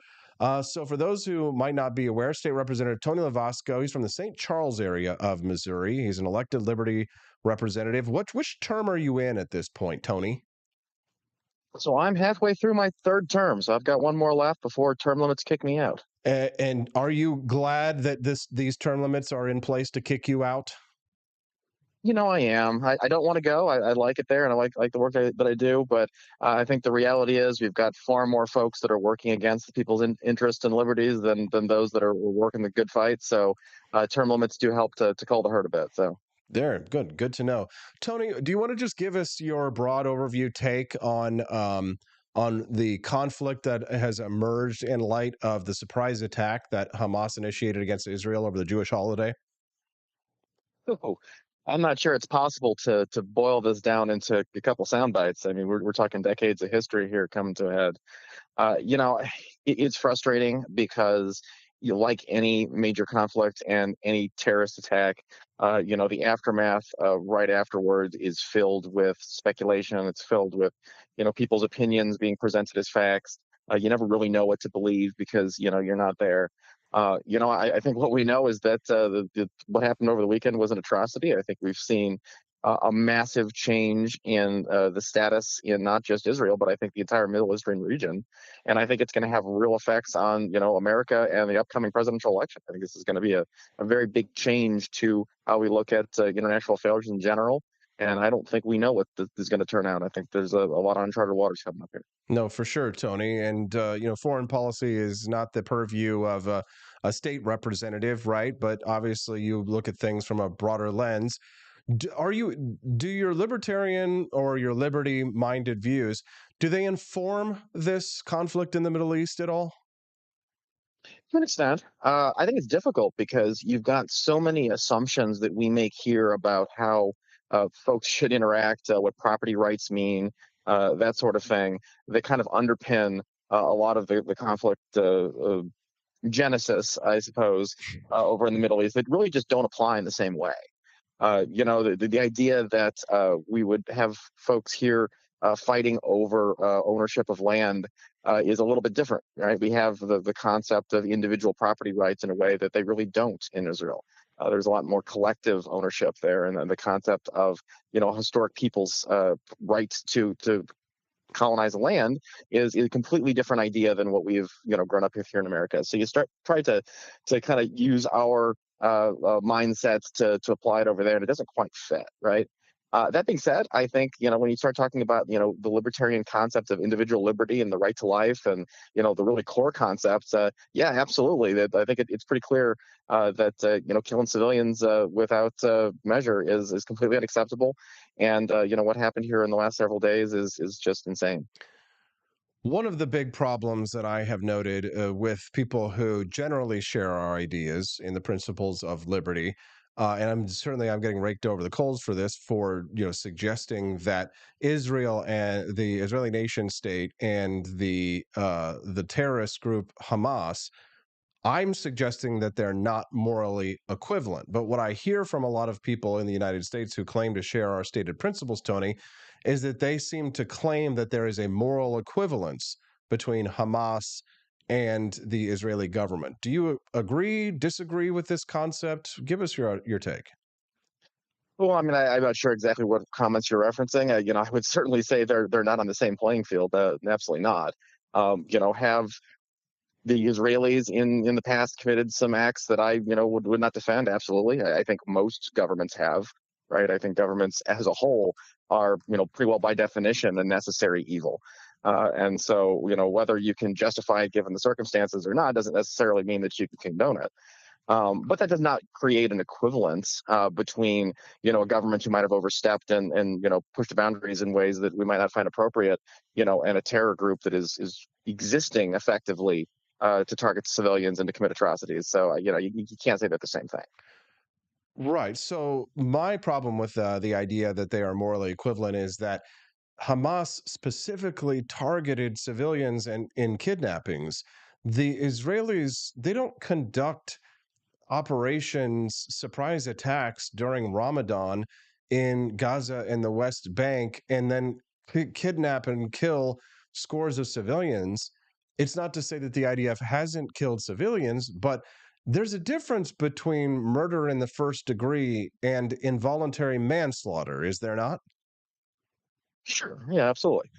You know, I think we do have to be careful, and I do think that, you know, this discussion, you know, is ill-timed. I think, much like after 9/11, anytime you've got a major atrocity, the aftermath is not going to be filled with rational discussions and analysis. It's going to be very emotional, and it is easy to get wrapped up in, you know, the fervor of, you know, got to do whatever it takes to get revenge, to go after the bad guys, et cetera, et cetera. And that's, I think, where a lot of times you do have overstepping, where, you know, you've got in the zeal to do what's necessary, you do lose a little bit of your moral high ground and your values. And I certainly hope Israel doesn't do that. But I could certainly understand if they did, right? I mean, it's very at an emotional level, completely understandable that a reaction might go too far. I can't imagine what they're going through right now. But sitting back from our easy, violence-free perch here in Missouri, it's very easy to look at that and say, yeah, you maybe shouldn't cross those lines. If you're just tuning into the Wake Up America show, good morning. I'm your host, Austin Peterson. We're grateful and glad to have you here. If you're enjoying the conversation that you're hearing right now, then click that like button and subscribe to the channel and join us every Monday through Friday from 7 to 9 a.m. Central Time here on the Wake Up America show. We'd be glad to have you here. I'm speaking to Missouri State Representative Tony Lovasco about the conflict between Israel and Hamas that has broken out in the Middle East. Now, obviously, emotions run high and tensions are at a fever pitch here. But my biggest concern at the moment is not necessarily what Israel might do in the Gaza Strip, but my biggest concern is what people like Lindsey Graham and other neoconservatives might do here in the United States. What about you? Absolutely. I think the media coverage of the aftermath of this is very clearly aimed at riling up the American people to get support for some kind of U.S. involvement in one way or the other. And we've got guys like Lindsey Graham who lead the fight on involving us in yet another foreign conflict that are going to put our men and women in danger, and more than likely just make things worse in the region. We'll see. Hopefully we'll have some restraint here, and I guess we're in good shape in the sense that the House of Representatives is rudderless at the moment due to the issues with former Speaker McCarthy. So perhaps that will slow down the panic. At the same time, we've certainly seen an awful lot happen with executive action over the last several decades. So, I wouldn't put it past Obama from just making a decision on his own. So, I guess we'll see. No, I mean, President Biden doesn't seem like he's all there, at least in my opinion. What about to you? Absolutely not. I think it's interesting. We're going to see a situation in which the United States is going to be called to be a leader in helping to navigate these issues in the Middle East. And, we've got a guy who, can't get through a press conference without, changing the topic randomly or completely forgetting what city he's in and whatnot. I think that, unfortunately, we have, for the last several decades, kind of positioned ourselves as the mediator of all conflict in the world. Whether that makes any sense or not is a separate discussion. But I think the reality is we do kind of fit that position at this point, and we are going to be expected to lead, and we don't have someone currently in office that is capable of doing it. What do you think is the necessary response to, one, what Israel should do in retaliation to these attacks over the weekend, but what should be done about the Gaza Strip? It appears to be a cesspool, a dangerous area to live, and a place that constantly provides security threats to the nation of Israel. I mean, if this was something that existed like in the United States, you'd think people will be, outcrying against it.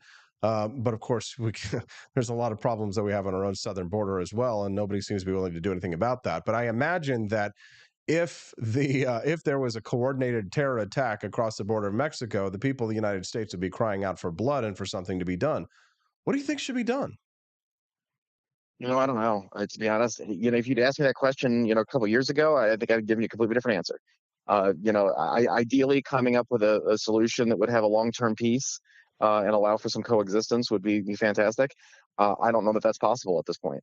The fact that the elected government, from what if you want to call it that, and all the Palestinian folks was responsible for this. And whether you want to recognize them as a legitimate sovereign nation or not, I mean, the reality is these are folks that were presenting themselves as duly elected, and we all know that elections are not necessarily quite so secure in those places. But regardless, the image remains that this is not a rogue faction of folks going off and doing something on their own. They represented the people in this region, and you can't negotiate under those consequences. I think Israel's declaring war was appropriate. You might have some contradictoriness of declaring war against an organization you don't recognize exists, but regardless, I think they had no choice. I think that this is an act of war, and I think you're going to see what comes from that. And I don't think that you're going to have a lasting peace probably within our lifetimes at this point. Tony, I'm going to ask you a question, and then I'm going to set up a scenario and wind it back to this conflict. I hope you'll be patient with me very briefly as I sort of explain this in order so I can understand your thoughts on this idea. But I wonder how you feel about the concept of restorative justice. So let's say, for example, Justin Trudeau, the fascist dictator of Canada, declares war against the United States, and they invade and they kill and they loot and they pillage and they rape all across the northern border. And the United States fights a protracted war until finally we conquer the evil Canadians, sending them back into Canada where they belong. But in compensation for that war of aggression that they initiated, the United States decides to annex the territory of Alberta. And we take all the territory of Alberta, including the oil that exists there. Is that a form of restorative justice that you think is appropriate in a situation like that? And could that apply to the Gaza Strip, for example? Would annexation ultimately be the best chance for peace? Ultimately, that the Gaza Strip just becomes a part of Israel in the real world scenario. I wonder what your thoughts are on this concept of restorative justice and having to turn over property or land in these kinds of situations. I think there's a couple of questions there. I think the concept of restorative justice at an individual level works pretty well. If somebody steals your car and you find out who did it, you're going to want your car back, right? And if they can't provide you with a replacement right away, perhaps part of their punishment needs to be restitution of some kind so that you can get another car. I don't know that it works so well on a collective front. I think as a practical matter, yeah, I think you're probably right that ultimately the only way to keep peace in the region is probably going to be to physically separate these people. But as far as how that would look and the mechanics of that and doing it without human rights violations, and that's the scope of a question I can't even begin to fathom how that would work. That said, I think you can't necessarily expect on a philosophical or moral level individual civilians to pay the price for the mistakes of their elected or unelected governments. Why right? not? Why not? Why not? They voted for it. Maybe not. I mean, I'm pretty sure you didn't vote for Barack Obama. At the same time, Barack Obama, conducted how many dozens and dozens of airstrikes that killed civilians in the Middle East? Are you, responsible for those, people's children's deaths? The people who voted for him are. If they decide to take your property, like, is that acceptable? I don't think you think so, right? But the people who voted for them are absolutely morally culpable. I mean, if you think about it, the people who voted for Adolf Hitler and the Nazis, they absolutely deserve the firebombing of Dresden and the destruction of their cities. And you can hear the problem. Of course, the problem, of course, is that we don't have bombs to the largest, unless you're talking about those drones that you just mentioned that can differentiate between the good guy and the bad guy. And I guess my problem with the sort of looking at everything and say, oh, well, this person's innocent and that person's not, is that if the bad guys set themselves up in a hospital or set themselves up in some other place where civilians are located, and they start firing at me, and the only thing that I have is to fight back is a grenade, am I supposed to let the bad guy just shoot me so that I don't? If I threw the grenade, I might accidentally hit a civilian. My problem, of course, Tony, what I'm getting at is that unfortunately, it seems as if like the many libertarians' view of defense is essentially just commit suicide. Yeah, and I agree with you. I think you absolutely need to be able to defend yourself, and I think that that right does exist to a certain extent in a collectivist fashion as well. I mean, a country is a group of individuals, and you do have to protect the collective. And certainly in war, you're going to have collateral damage like that. That is unavoidable. I do think there's a huge distinction, though, between your example of some guys shooting at you from a hospital wing and you having to toss a grenade to protect yourself versus launching a cruise missile at them from 10 miles away from your bunker, right? There are times that you got to make those calculations, and you can't know for sure who might be involved in the area that might be non-combatants. I mean, again, it's not possible. I'm not saying that you just don't engage. At the same time, I do think that you have to be careful about extracting vengeance upon population in hopes that they will pressure or otherwise turn against their governments that you're quarreling with. In this case, of course, as I said, Hamas is not really a legitimate government. They might be elected, sort of. It's kind of a mess, and it's not necessarily as clear cut as when we went to war with Germany, right? So, I think these are a lot more complicated measures than people on social media are suggesting. I was having a debate the other day with my friend John Miltimore, who's the managing or editor at large of Foundation for Economic Education, fee.org. And I was actually kind of shocked when I heard him say that he thought that the Louisiana Purchase was wrong, morally wrong, because it was unconstitutional.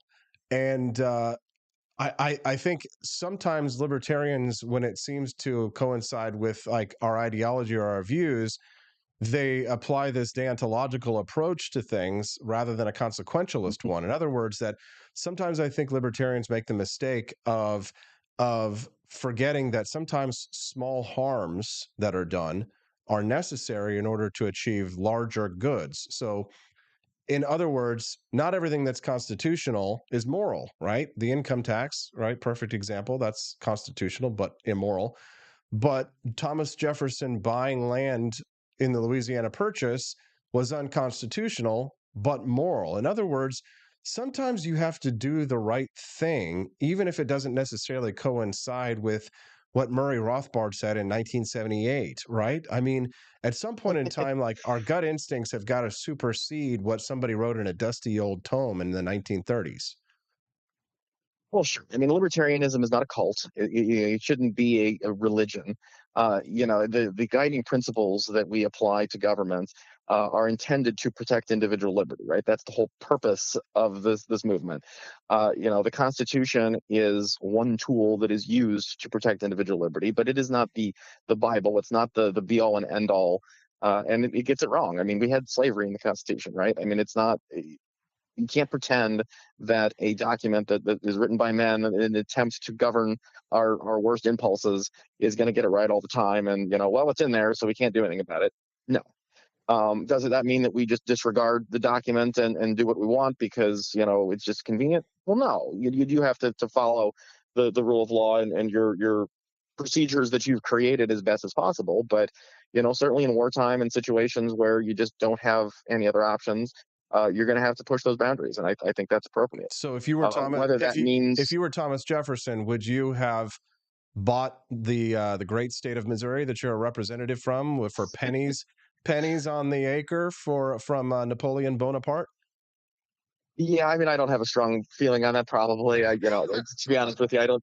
If we're at a point in the libertarian movement where discussions over the Louisiana Purchase are taking any amount of our time, we have either completely detached ourselves from reality and have no concept of how far behind we are in this fight, or we've just completely won and we just have nothing else better to do. You're right. Which one of those do you think we're at? No, you're right. Which scenario do you think we're at? No, you're absolutely right, Tony. I guess the reason why I bring it up is just because I think it's an example of where I think that sometimes that libertarianism sort of exists as a luxury of the modern age, because the people who came before us didn't have the luxury of being able to enforce individual rights in a classical liberal sense. And I have to ask myself, would I really want to live in a country if the people of the late 1800s had lived according to libertarian principles and had not decided to continue to manifest their destiny across the United States, if they had not engaged in American expansionism, there would be no Missouri, there would be no California, there'd be no Nevada, Arizona, there'd be no Oregon. And I think arguably the expansion of the American country from coast to coast has resulted largely in what Thomas Jefferson wanted, which was an empire of liberty. But that came at the expense of the Native Americans, Tony, did it not? Absolutely. And I think that's the question here. And I think as applying it to Israel, I think it's very relevant, which is, at what point do you make the ends justify the means argument, right? I think everyone that is rational agrees that there will be scenarios in which you're going to have to walk down that path.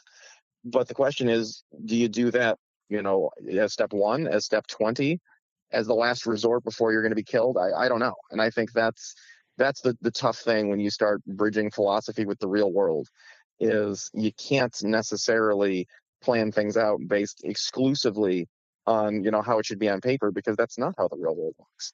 Yeah. So I think it's. Yep, I completely agree. Tony, you've always got such great take on these things, and you say them so civilly and so cautiously that you avoid the kind of hatred and venom that gets spewed at me on a daily basis. But I do invite it because I am a shit stirrer. State Representative Tony Lovasco, anything else you want to share with our listeners or plug before we let you go? Well, you know what? I'm going to have an election next year. It's going to be my last one. I could use all the help I can get. If anyone would like to lend a hand, you can go to helptony.com. Helptony.com. That's really easy. If you go to helptony.com, you can make a generous donation to one of the few Liberty Republicans out there who's in government. That's helptony.com. Thanks, Tony. Appreciate you, brother. Thanks, Austin. Thanks very much. What do you think of Tony Lovasco? Send us a text at 573-319-1586. Tony did a great job. What do you think? Give it up for Tony Lovasco.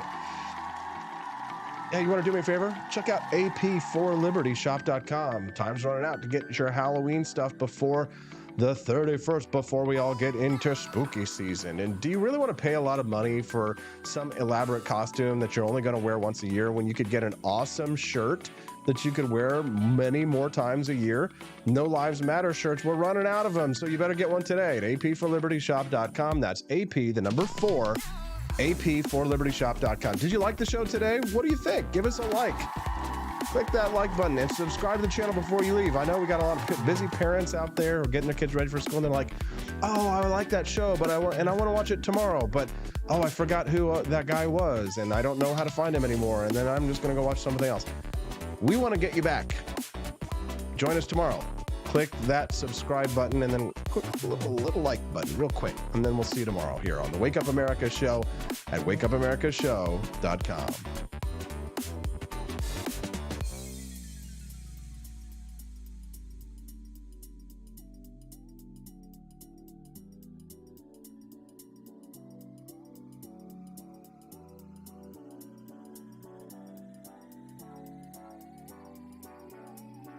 In the vast expanse of time, a year might seem like a mere moment, but oh, what a year it's been. In September 2022, Austin and Stephanie Peterson embarked on a journey to wake up America. They began humbly, with just 20 souls tuning in, learning, listening, and though challenges arose, like the looming shadow of YouTube demonetization, their spirit never waned. And now, thanks to you, thousands rise with the sun to join them, to listen, to engage, to be a part of a community.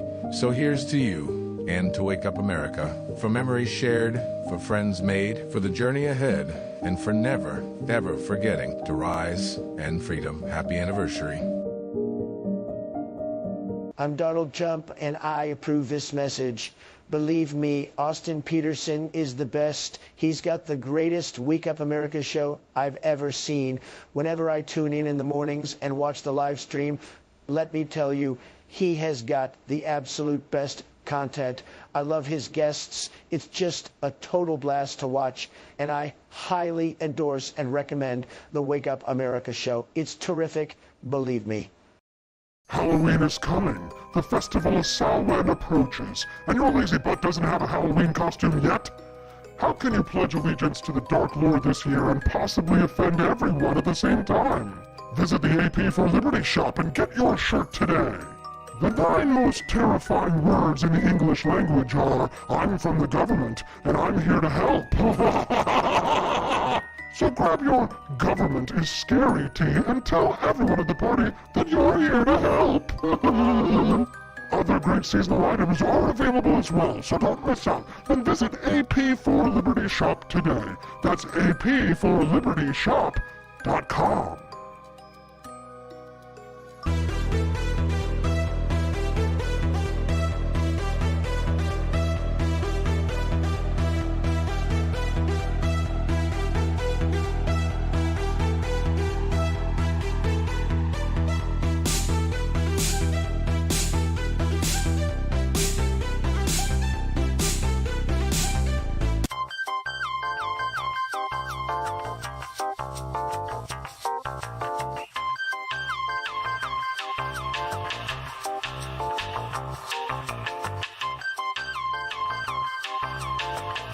I'm a public defender. I am a public defender. I'm proud to be a public defender. 80% of Americans accused of a crime will get appointed a public defender. Everybody from a speeding ticket to capital murder. For every dollar we spend on public defenders, we spend $3 on prosecutors. Public defenders have to do pretty much everything on their own. Social workers, counselors. Investigating is another piece of it. The average public defender holds 300 cases annually. You never feel like there's enough time. Public defenders have health issues all the time. A lot of people give up and say, I can't do this work anymore. Gideon's Promise trains, mentors, and supports public defenders.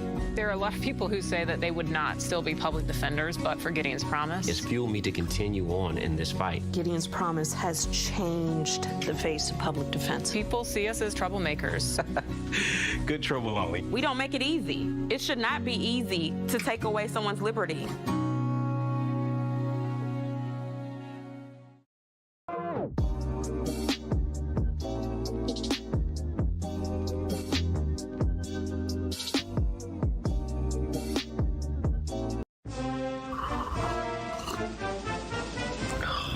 Tired of spending your hard-earned money on woke corporations that don't share your pro-freedom values? Fed up with sipping liberal lattes and progressive cappuccinos? Introducing Founding Flavors from AP for Liberty Shop. Get your day started with Washington's Revolutionary Roast. As robust and principled as the man himself, this blend is the shot of energy heard round the world. Or maybe you want to taste the fervor of freedom with Adams's Patriotic Perk. It's as dynamic and balanced as the U.S. Constitution, sure to awaken your spirit of liberty. For the aficionados, we've got the Jeffersonian Java, a complex mix of flavors that speaks volumes about your refined tastes. And don't forget Betsy's Liberty Lullaby, our decaf option, crafted with the same care and dedication Betsy Ross put into our Star-Spangled Banner. This blend lets you enjoy the taste of freedom anytime without losing sleep. No woke beans here, folks. Just pure, patriotic, pro-freedom flavors brewed with love for liberty. So why compromise your principles for a cup of coffee? Stand up for your values, perk up your patriotism, and start your day the American way. Get your Founding Flavors at apforlibertyshop.com.